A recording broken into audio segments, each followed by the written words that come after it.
Hey there, rulers, DMO73 here, bringing you our feature match for the week between Dalton Slocum back on his Dark Tree, now with Solarization, versus Ben Wade and a Stein Brandhart list. Let's go ahead and jump right in. Ruler School is brought to you by Odyssey Games, where you can go to pre-order upcoming Force of Will sets, ccgprime.com for singles and supplies, cardodoko.com for those rulers in the international market looking for product, the Ruler School Circuit Series now offering our 2024 Quarter 1 circuit kits, and our guest lecturer members, Fight Ramen. Class is in session. Okay, so as we jump in here, just things to kind of take note on. Stein, Brandhart on the left with Ben Wade. Keep in mind that there is the new combo ban, so we're not using Flaming Thoughts at all, so the sequencing of the deck gets a lot more, relies on other kinds of draw discard piles. Going into Darkness is an interesting choice, but you do have, like, with Solarization and some things to be able to recycle your Cyclones back into the deck, which is probably what we're trying to go for here.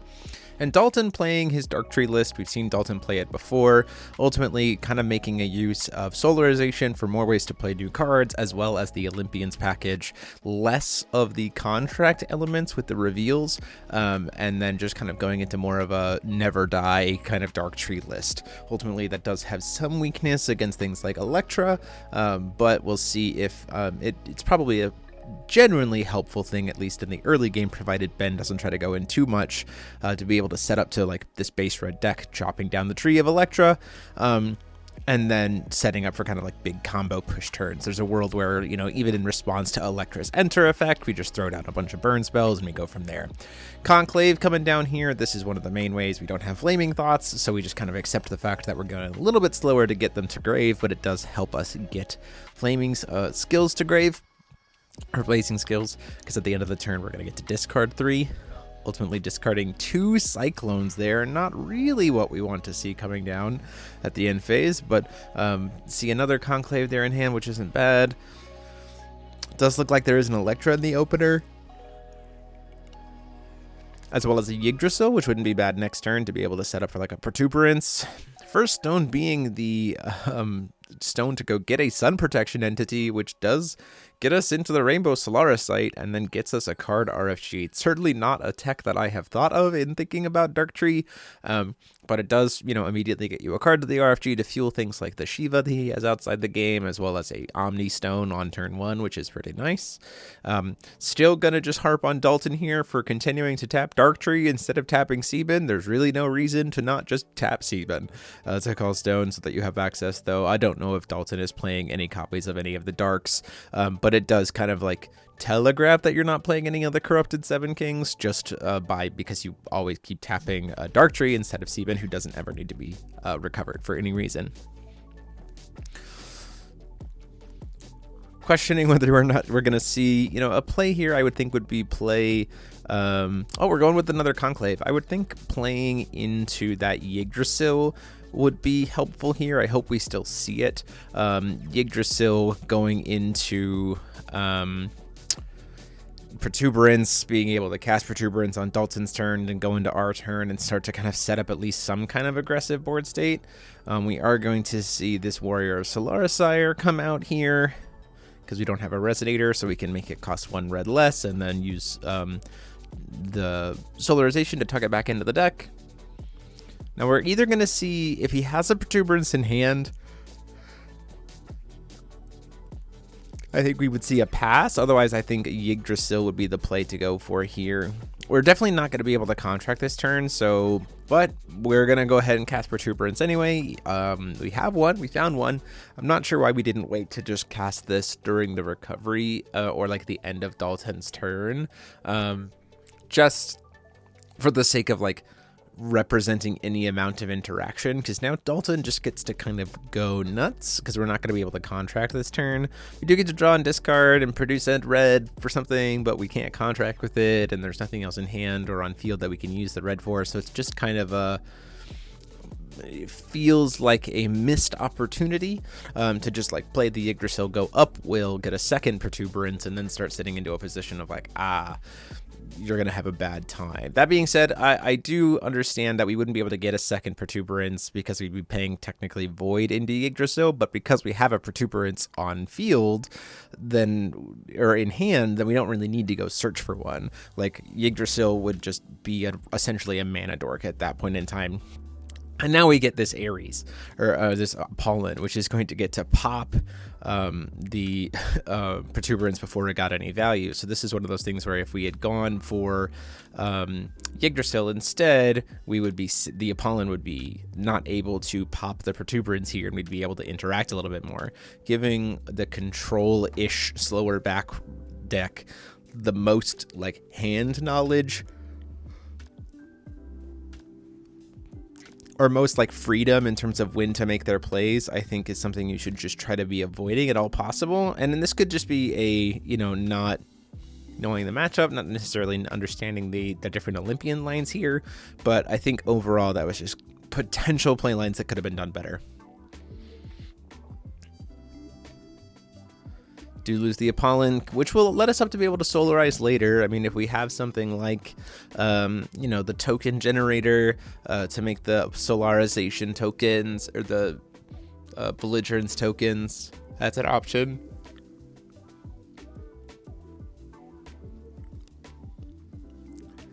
Dalton probably just going to do a Callstone Pass, maybe swinging in with the Apollon. It's going to be able to answer the soldier, though I don't know if we really want to open the soldier, because the soldier's going to get to block RFG a card from their graveyard to set up for more solarizations, and then get to come back. Anyway, so it's like a free block. Electra's Training getting RFG'd there, so that's setting there nicely.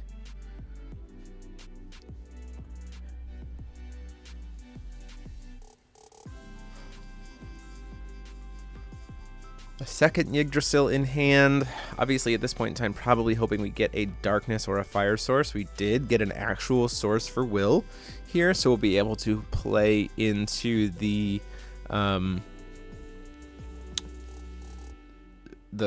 Chronogear, or the Regalia. I kind of think at this matchup that you might want to try to go for Life Zepper, just to have some, like, worlds where you get to make a bunch of blockers, especially if Dalton's kind of playing to a slow game here, and as well as some life loss. That feels like maybe what you would want to do, but maybe you're just trying to go for Protuberance to kind of help consistency, bring some consistency to the hand. Are gonna grab the Protuberance.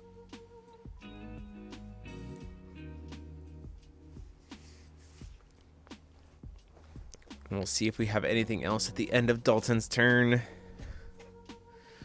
Going into the Apollon here, I can only imagine that this is just to intentionally trade and get another card RFG'd for more solarization. Unless we're immediately doing something with that, though, I don't really see the point, especially because it comes back into play rested. You'd want to always be able to, you know, have a blocker, and even if we're RFGing something, it's just going to come back into play tapped, which means that we're going to just take whatever damage that Dalton is going to throw at us, which just feels like it's a little bit suboptimal, when we could just use it to block and then buy it back that turn. And looking in the hand, it doesn't look like we have anything that can be used with all of those cards we have RFG'd. It does look like we have an Ethereal and an Electra, but like neither of those are doing anything. So at that point in time, like it felt like we could have just saved ourselves some damage. Before that comes back, we are going to see a Gatekeeper of Velsivaria come down here. Excellent card for any card using the RFG. Getting 3, looks like at least 2 Olympians there, so now we're up to Union 3.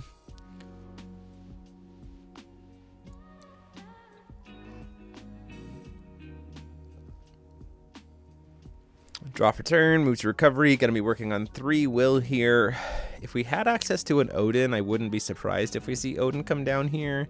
We're going to see a Persephone try to RFG something before recovery. This is mainly to get one of the Cyclones out of there, just so that there's less opportunity to buy it back, or like it has to get found, you know, some work done to dig it back up. And then also, you know, boosts the Union count here.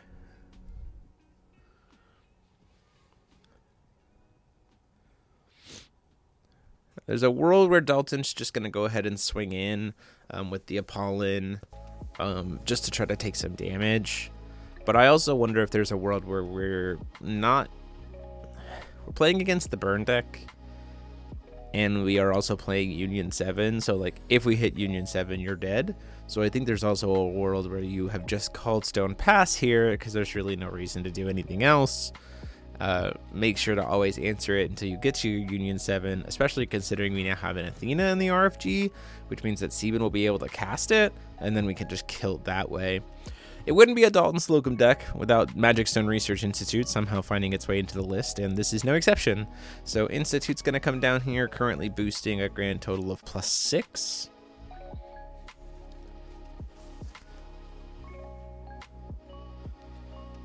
Probably is going to sack, I imagine, the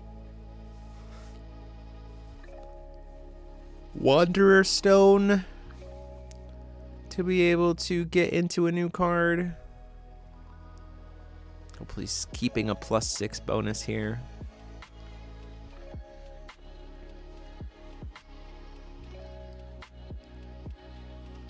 I'm not really sure if there's anything we would want to do in Ben's side of things in response to this Institute. We're just probably going to be taking the damage. This is, again, a world where I think having that blocker would have been really helpful. Hidden Magic Stone of Knowledge. That's another Omni Stone. So Dalton's sitting here pretty with 3 Omni Stones. Gets to just go ahead and go in for damage. Currently swinging for a total of 10 because of 4 cards RFG'd. So just going to have to take that 1,000 damage.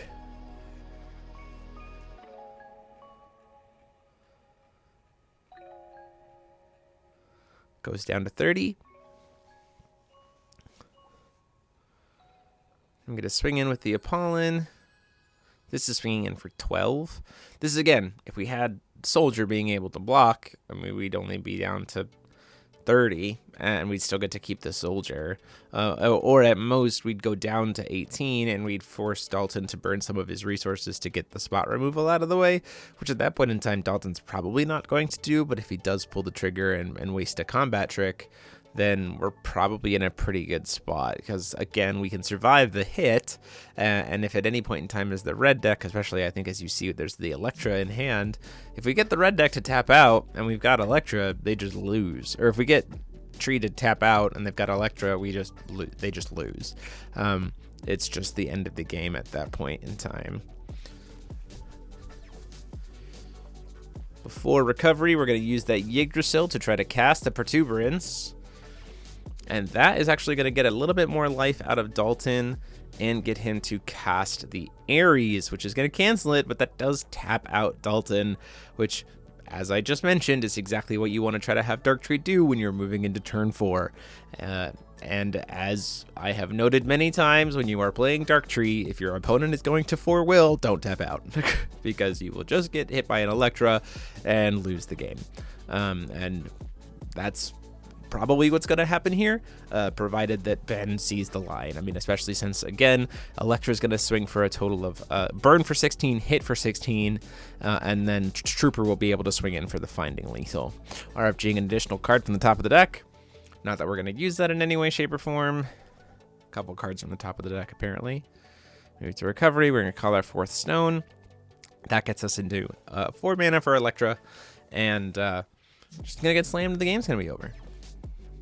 Just a matter of, does Ben see that line here, knowing full well that thanks to the Trooper, we're good to go.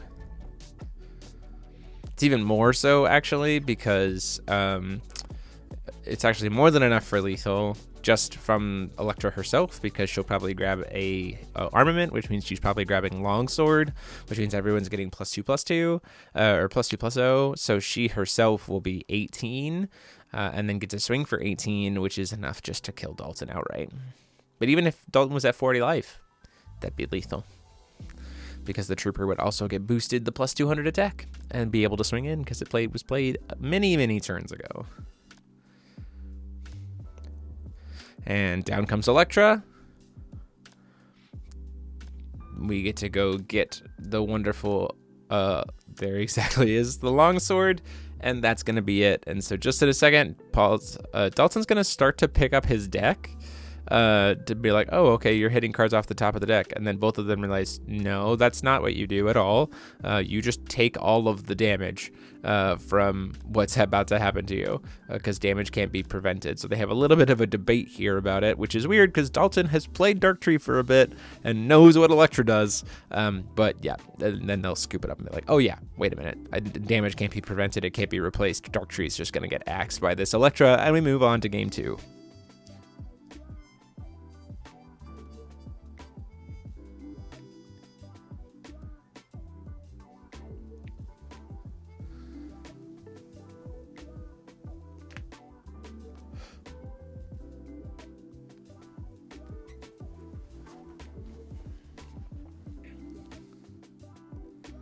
Let this be a lesson, folks. If you're playing Darktree and your opponent's going to 4-will, don't tap out, because you will get Electra more often than not. So here into game 2, Daltin choosing once again to take the coin. You know, if Ben, you know, that's the beauty of any kind of like base red deck against, if you just like hold back and play chill, and, you know, wait to find that Electra, hard mulligan for the Electra. Darktree is not scary. You just go, I play Electra, the game's over. That is the biggest piece, and there's no way that Darktree's ever going to, like, Darktree can't ever survive an Electra when they grab Longsword. Like, it's just, you're gonna have something else on the field, they're going to die. We have a warrior here on 1, thanks to being able to solarize. We're going to see a follow-up play here with a conclave. Pretty strong opener to be able to set some stuff up.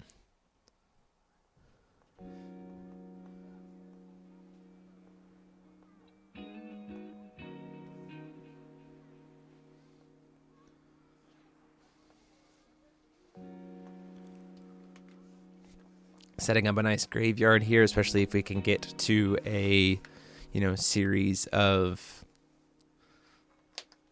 there's a couple, it looks like a couple copies of skills. Oh, just one skill, and unfortunately no boy staring at to be able to discard draw additional cards. That's really unfortunate.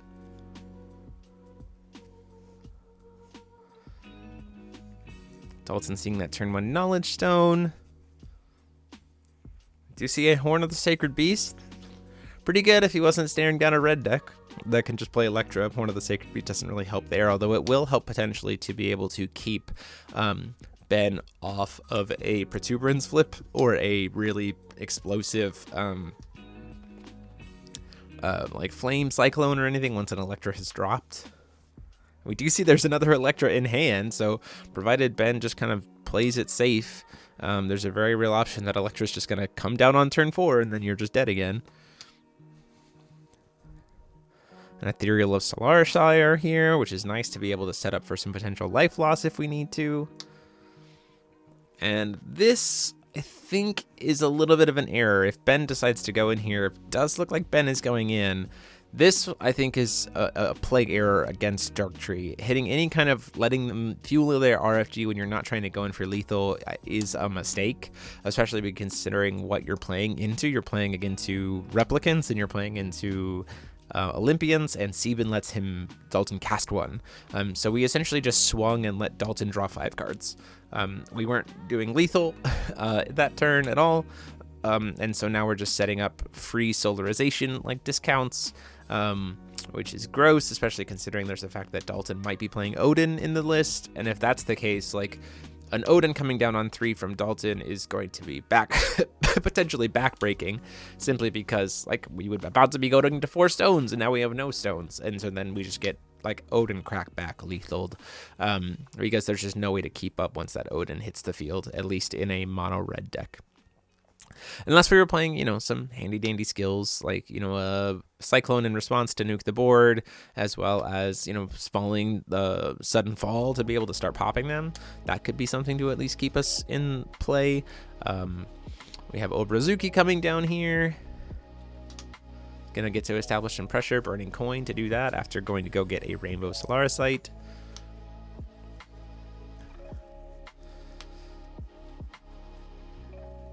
again, with Sieben, this is kind of pseudo draw to, because we get to RFG a card, which Sieben will let us be able to play one of later. It does look like that might have been an, oh yeah, that's an Odin right there. That's really a problem. That is like Ben's biggest problem here, is that there is now no way that Electra is resolving in hand, because if you give Dalton even a hindrance of an opportunity to play that, we're going to see Sieben God's Art. It's going to go ahead and grab the Odin. It's going to be Solarized. It's going to blow up all the stones. Electra's never going to get cast. You lose the game from that point. And now if we hadn't swung, that would be significantly harder for Dalton to get to, right? Because you need to be able to solarize. It takes a lot longer. We wouldn't have drawn into the Odin. We might not have even drawn into that Oberazuki unless Dalton had it an opener. But even then, like, it would take time to get there. We will see if it comes back to bite Ben, giving those extra resources to Dalton. I have a hard time thinking that it won't, especially since, again, we have that Odin. It helps to set up the Union 7. Dark Tree, the biggest thing about Dark Tree is it's always been a world of don't attack it until you're ready to kill. But before, it's been... Dark Tree's been always a little bit turbulent, right? Or like you could maybe apply some pressure and then it wouldn't get you, they wouldn't get the pieces they needed. Well, the deck has been flushed out much more to the point where it can play multiple different engines and they all kind of feed into each other with Union 7, with Solarization and everything else. So you just have to be really careful here. Unfortunately, finally seeing that boy staring at, having to hardcast it instead of discarding it, you get a Persephone to put it back in hand. And then probably just going to have to sit on it. Nothing really much going from there, unfortunately. Dalton setting up, going to be able to swing in with this Oberazuki for 11 next turn. Can't get any life from it, but still 11 is still a lot of damage. We're going to go ahead and cast the boy staring at again. This gets us to a second thing engraved, but nothing to discard it with, so nothing really going on there. See a Solarized guard wind or fire, but that doesn't really help us much right now either. We're gonna try for a Protuberance, see if that goes off, and we see another Persephone. This is just one of the worlds where like Protuberance has quick cast. Like I don't really know why we're trying to go for Protuberance so aggressively when it's not going to be able to flip at all on the same turn because we're not at enough stones. This just seems a little bit suboptimal, just not playing into the quick cast element of the card. But also we're fully tapped out, so this is probably not going to go well. Swinging in again with the token, I think Dalton's just fine with that, or with the guards. Dalton's just fine with that. It just gets more Union 7 pieces, elements, stuff to RFG for, or put back in for Solarization. Draw for turn. Gallstones hit a Moon to Shade. And then goes to pay 2 here. You have to pay 3 for Odin. Odin is Solarized 2, pay 3. So Dalton, if you're watching, realize what you did wrong here. You do get to, yeah, you just did it in reverse. You have the will for it. It doesn't really matter either way. It's going to get nuked. You can't just pay 4 for something instead. All of these stones are going to get destroyed. Ben's fully tapped out. Can't play a follow-up here, can swing him with the Oberazuki for 11, and then next turn just threaten lethal, or just kind of pass, like leave up the blocker wall and say, like, you're done. Cyclone's not going to be able to do much here, even if you top deck it. I guess your setup is just kind of all gone here, and so we just kind of are going to see not much else happen out of this.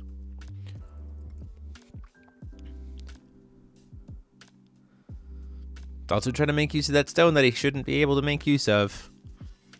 Dalton, again, future Dalton. Odin costs 3, and then 2 Solarization, buddy. And this also just kind of shows like the strength of Replicant Odin. Like there are some lists, you know, if a list can run it, you have to respect it because you'll just get so much, you'll fall so far behind if you don't. We see that Oberazuki gets to swing in for 11. But like really at this point in time, the life totals don't matter because it's just going to be lethal next turn. Especially considering we're probably going to get to go into a Union 7 package and we have access to all kinds of good stuff in hand still. And Ben's sitting at 1 total stone with a blocker that doesn't matter. You know, and we have multiple guys in graveyard that we could use for Replicant Odin to reduce the attack and defense of something, and we can discard to be able to swing twice. It's just not good. I mean, our entire turn there was drawing an extra card off of a boy staring at. That's just not going to get you any value. And Odin flies. So, I mean, worst comes to worst, Dalton can literally just swing with Odin, discard 3 cards, swing with Odin again.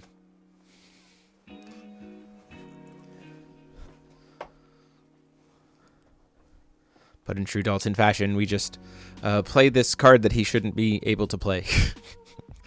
Just to, you know, throw more cards on. We can get more stuff RFG. This sets up for the Union 7 line. Like I said before, the deck just has a lot of different ways now to kind of be more synergistic and also turn the engine of itself on. Guardian of Elseviria is a fantastic card for Dark Tree in general, just being able to help set up a lot of value pieces.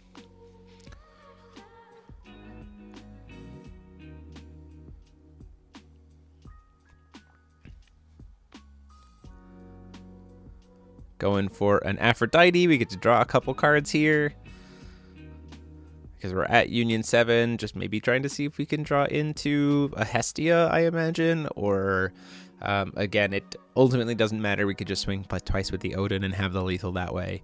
But maybe Dalton forgot that Odin says that he can discard 3 cards and recover once per turn.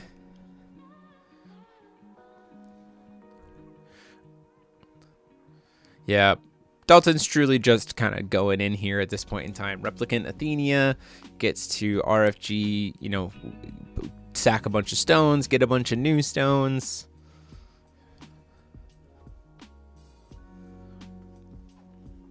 And then set us up for being able to, you know, have no blockers, although a lot of your stuff is flying, so that really doesn't matter.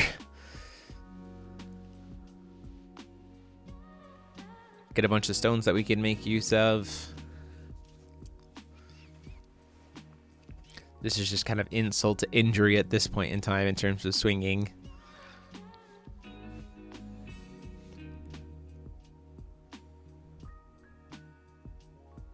There's a world where I think, you know, if you're playing in a tournament, that this match hasn't taken too long. Perseus Big Show for some reason, just to go get another card. This is probably to get Magna and Lenneth to be able to go in and get aggressive if we've already lost all of our Hestias. There's a world where I think if I was playing in a tournament, if I was Ben, as soon as the Odin resolves, I'm just gonna go ahead and pass and like just say let's go to next game and just play, you know, kind of take the lessons in, take the coin going second, to be able to set up for like a turn 3 Electra so that I'm safe from Odin on a turn where I can go ahead and push in, like, and then if it fails, I still like am not as concerned about it. You know, that's something to be said about here. Playing into Dark Tree, I think stealing the card, stealing the coin as the red deck that's playing Electra, you just like hard mulligan for Electra as fast as possible just to chop it, because if you can get that card to resolve, it's just game over. None of your other like burn package stuff from Brandhart is going to be particularly helpful here. I feel like you pivot harder into like the Stein side of things and then play to the Electra for the lethal. So taking the damage, we move it to game 3 and we'll see how it goes from there. Ben choosing to take the play again. I don't understand why we would choose to take the coin, or not choose to take the coin, especially being that it's red-black. Very curious as to why that was. And you see we have the Electra in opener again. It's the same line. We have that potential turn 3 lethal that we could just pressure here. If you take the coin, you could play the, you could play the Yggdrasil on 1 to set up for future card draw. Even if we hit the Solarization stone there too, it's fine just to have the Yggdrasil on board. So if we top deck into a Protuberance, we can just go straight into it.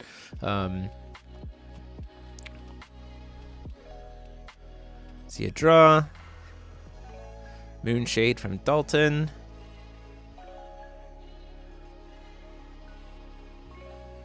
Paying 2 to go ahead and try to cast Oborozuki. We're going to see a Blazing Burst come down here to shoot the Oborozuki before it gets its enter effect, which I think is a good play here.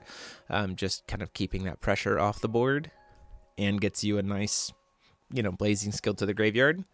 Magnet and Lenneth gets RFG'd. We get a Poseidon in the RFG, so we get at Union 2, draw for turn. There's another Blazing Skill here. Like, I just feel like there's a world where you shift to this like pretty hard control vibe where you're just like trying to play to the Electra on 4 and making Dalton burn resources in order to like feel like he's getting ahead and then just kill him. Just gonna see a pass.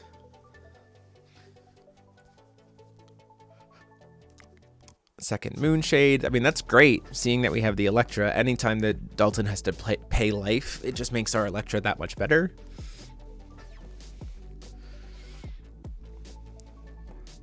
Draw for turn. Before recovery, seeing another Blazing Burst. Looks like mode was chosen to hit Dalton. I think that's incorrect. It'll hit for 6, sure, but it's helping Dalton. Whereas you could supposed to just draw a card and produce a red and get another Blazing Skill to your graveyard and then move to recovery. Like, I wonder how much experience Ben has playing into the Darktree matchup here.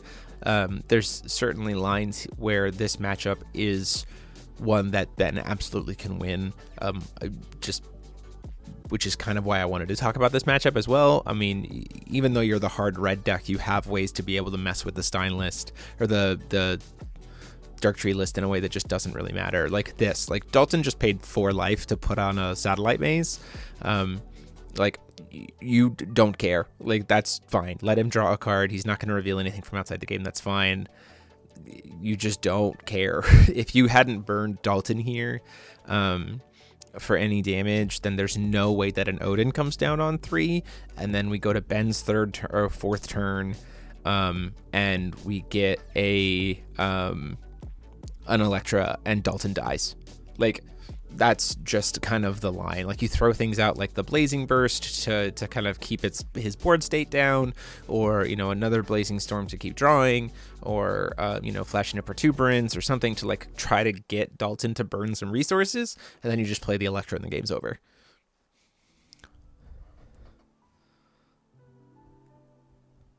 We'll see if Dalton does have the access to Odin this turn. We see an Artemis come down, which is going to get to recover those 2 stones, bumping up our Union 7 count.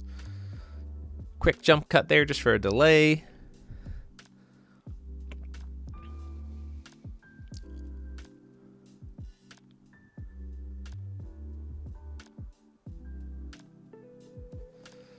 And it does look like we have enough for the Odin. Checking the Union 7 count here. Does look like we're seemingly about to tap out for an Odin, which is again just backbreaking here for Ben, especially knowing that next turn he was going to be able to grab the Electra and play it and probably win. Yeah, just something to be learned about the fact that a red deck can absolutely play into Darktree. You just have to be more mindful about Darktree's functioning and how to play into it. So, good lesson to be learned here, I think. If this is another Odin. Going down to, yeah, exactly. Dalton's down to 30 to be able to play this card. Odin's going to come down here. If there was no Odin, if we hadn't burned with the Blazing Burst, then we were in much fine shape. A Burning Storm comes down here just to be, might as well use the resources here. But that doesn't help. It gets the Artemis off board, but it fuels Dalton even more. It gets 10 more cards to Dalton's RFG. It doesn't matter. Because you have no resources, and Dalton is just going to be able to reestablish next turn. Dalton still has 1 stone available. And unless you have exactly falling down, or sudden fall, it's going to be very hard to kill that Odin. And it's going to be able to swing twice. It could potentially bump his own attack and defense up with any cards that are sent to the graveyard. If we had any light cards in the graveyard, although we only have a blue card and a green card at this point in time, so no real way to pump. You just kind of get to sit there and do nothing at this point in time as the red deck. This is also why I'm curious if Ben is playing Killua Fossil Girls. That also would be something that, like, the burn isn't necessarily as big of a deal. You kind of almost could have baited Dalton out there if you had a Killua Fossil Girl of the world of, like, or 1 or 2 Killua Fossil Girls of, like, okay, I'm baiting him, I'm giving him resources. He tries to go for the Odin, I Killua it, I have enough resources to play the Killua a second time. If there's a Persephone, we stop the Odin, then he gets Electroed, and then it's dead, right? You kind of like play to that out instead. Certainly could be a line, but it just either didn't see them or isn't playing them. And so like this is kind of one of the reasons why Killua Fossil Girl was such an important card for red decks, is because you needed to be able to play through strategies like this and have some kind of interaction.